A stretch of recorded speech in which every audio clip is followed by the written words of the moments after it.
సంవత్సరం ఇవన్నీ పనిచేసి ఏ ఊరికి పోవాలన్నా బెటర్ రోడ్స్ వేసే బాధ్యత ఈ ప్రభుత్వాన్ని తీసుకుంటామని చెప్పి కూడా నేను మీకు తెలియజేస్తున్నాను. ఏ రోడ్డు కూడా ఇబ్బంది ఉండదు, అలాంటి ఏర్పాట్లు చేస్తాం.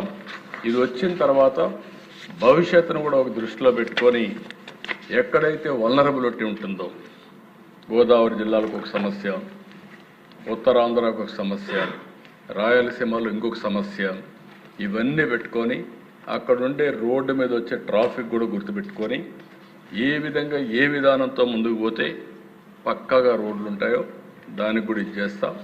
సింగిల్ రోడ్డా, డబుల్ రోడ్డా, 4 లేనా, లేకపోతే వేరియస్ మెథడ్స్.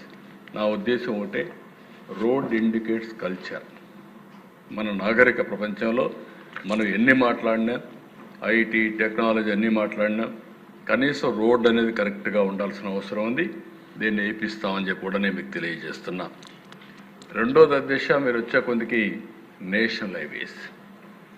ఎప్పుడు కూడా నేను నేషనల్ హైవే మీద చాలా శ్రద్ధ పెట్టాను. అందుకే ఈరోజు మన రాష్ట్రంలో మీరు ఒకసారి చూస్తే 4739 కిలోమీటర్ల నేషనల్ హైవేస్. ఇవన్నిటికీ 1,50,000 కోట్ల రూపాయలు ఇన్వెస్ట్మెంట్ పెట్టి రాబోయే రోజుల్లో చేయాలనేది ఒక కార్యక్రమం. ఈ రోజుటికే మీరు ఒకసారి చూసినప్పుడు దేశంలో 2వ స్థానంలో ఉన్నాం. 1000 స్క్వేర్ కిలోమీటర్లకి 53.65 కిలోమీటర్లు నేషనల్ హైవేస్ ఉన్నాయి. అదే సమయంలో 1,00,000 పాపులేషన్కి 17.64 కిలోమీటర్లు నేషనల్ హైవేస్ ఉన్నాయి. అంటే పాపులేషన్లో చూస్తే మనం నెంబర్ 1 ప్లేస్లో ఉన్నాం, ఏరియాలో చూస్తే మనం నెంబర్ 2లో ఉన్నాం. అంటే ఇది గర్వకారణం. ఇవన్నీ కరెక్ట్గా జరిగి ముందుకు పోతున్నాం.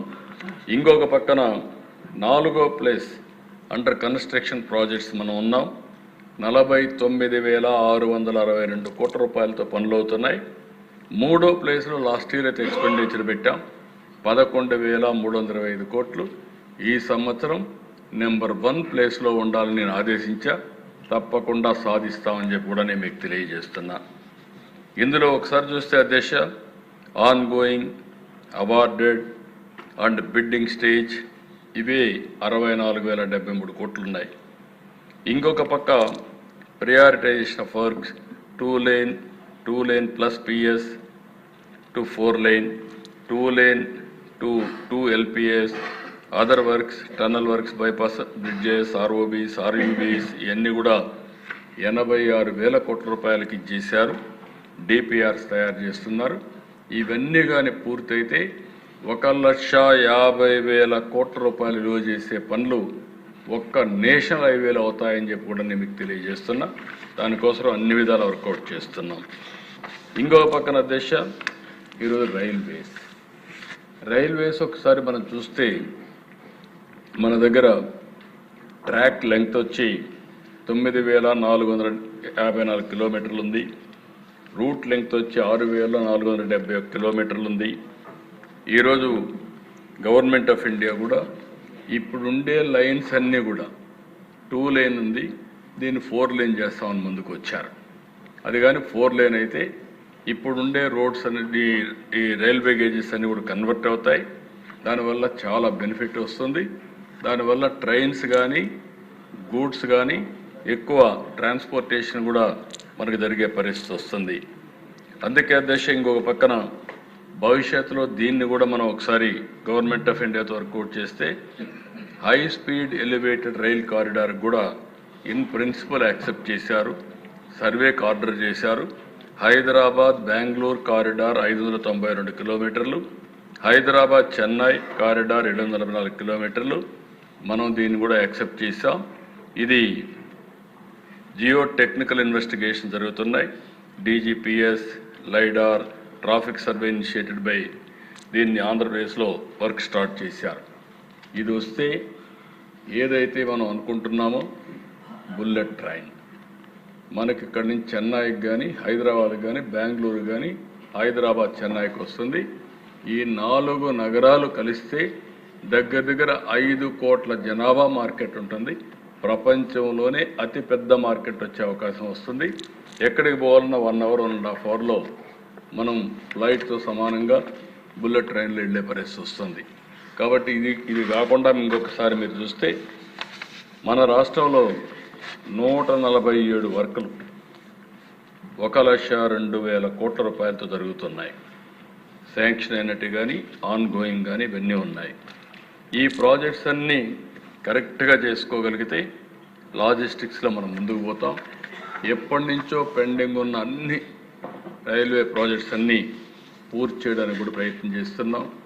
ఈ హౌస్లో మనందరం గుర్తుపెట్టుకోవాల్సింది, ఈ ప్రభుత్వం వస్తానే విశాఖపట్నంలో రైల్వే జోన్ ఎన్నో సంవత్సరాలుగా పెండింగ్ ఉంటే భూమి కూడా లేకపోతే ఆ భూమి ఇప్పించి రైల్వే జోన్ ప్రాజెక్టు కూడా ప్రారంభించాం. దీనికి మనస్ఫూర్తిగా కేంద్ర ప్రభుత్వాన్ని, ప్రధానమంత్రి నరేంద్ర మోడీ గారిని అభినందిస్తున్నా, ధన్యవాదాలు తెలియజేస్తున్నారు అధ్యక్ష. ఇప్పుడు అధ్యక్ష ఇది వచ్చినప్పుడు ఇంకా కూడా ఇప్పుడు చూస్తే అది కూడా విశాఖపట్నం డివిజన్ కొనసాగించారు. అన్ని శుభ పరిణామాలు. ఈరోజు మనం ఒక విధంగా చెప్పాలంటే లాంగ్ పెండింగ్ ఇష్యూస్ అన్నీ కూడా పరిష్కారం చేసుకొని ముందుకు పోయే దిశగా ముందుకు పోతున్నాం. దీనికి కారణం గడచిన ప్రభుత్వం ఎక్కడా పట్టించుకోలేదు. అదే సమయంలో మొత్తం వ్యవస్థలన్నీ భ్రష్టు పట్టించేసి మనకి ఇబ్బందులు తెచ్చే పరిస్థితికి వచ్చారు. ఇంకో పక్కన ఏవైతే ప్రాజెక్ట్స్ అన్నీ ముందుకు పోయేదానికి కేంద్రం ఒక పథకం తీసుకొచ్చారు. ఆర్బీఐ ద్వారా మన వాటా కొన్ని ప్రాజెక్టులు కమిట్ అయ్యాం. మన దగ్గర డబ్బులు లేక ఇవ్వలేకపోయాం. వాళ్ళు ముందుకు వచ్చింది ఆర్బీఐకి మీరు ఒక లెటర్ ఇస్తే ముందు ఫండ్స్ ఇస్తారు, ప్రాజెక్ట్ పూర్తి చేస్తాం, తర్వాత మీరు ఫ్యూచర్లో రీపే చేస్తారని చెప్పంటే దాన్ని కూడా ఒప్పుకున్నాం. అది కానీ వస్తే ఇప్పుడు ఆన్గోయింగ్ ప్రాజెక్ట్స్ అన్నీ కూడా సుజావుగా జరిగిపోతాయి. మిగిలిన ప్రాజెక్ట్స్ వాళ్ళే చేసే పరిస్థితికి వస్తారు. ఈ కొండే సభ్యులు మీరు గుర్తుపెట్టుకోవాలి, నేషనల్ హైవే అంటే నాది కాదు, ఆర్ఎన్బి లేకుంటే రైల్వే ప్రాజెక్ట్స్ అంటే మావి కాదనే ఆలోచన వదిలిపెట్టి మీ నియోజకవర్గంలో జరిగే అభివృద్ధికి మీరు కూడా ప్రాధాన్యత ఇవ్వాల్సిన అవసరం ఉంది. ఒక మంచి రైల్వే స్టేషన్ వస్తే అక్కడ ప్రజలకి చాలా ఫెసిలిటీస్ వస్తాయి. మంచి నేషనల్ హైవేస్ వస్తే మీ నియోజకవర్గంలో ట్రాన్స్పోర్ట్కి ఈజీ అవుతుంది. ఈ విషయం కూడా గుర్తుపెట్టుకొని నేను ఒకటే చెప్పాను, చాలామంది ఎమ్మెల్యేస్ కూడా మాట్లాడాం, ఏ నియోజకవర్గంలో ఎక్కడ కూడా ఇబ్బందులు లేకుండా ఈ ప్రాజెక్టులు సుజావుగా నడిపించాల్సిన బాధ్యత మనందరిపైన ఉంది. ఎప్పటికప్పుడు మీరు మానిటర్ చేసుకోండి. కానీ మానిటర్ చేసుకొని మళ్ళీ మన వాళ్ళు ఎవరైనా సరే ఏ పార్టీ వాళ్ళు ఇన్వాల్వ్ అయినా లేకపోతే ఇంకొకటి కరెక్ట్ కాదు. ఆ విషయంలో స్పష్టతతో మనం ముందుకు పోతే ఈ రెండు విషయాల్లోనే మనం 2,50,000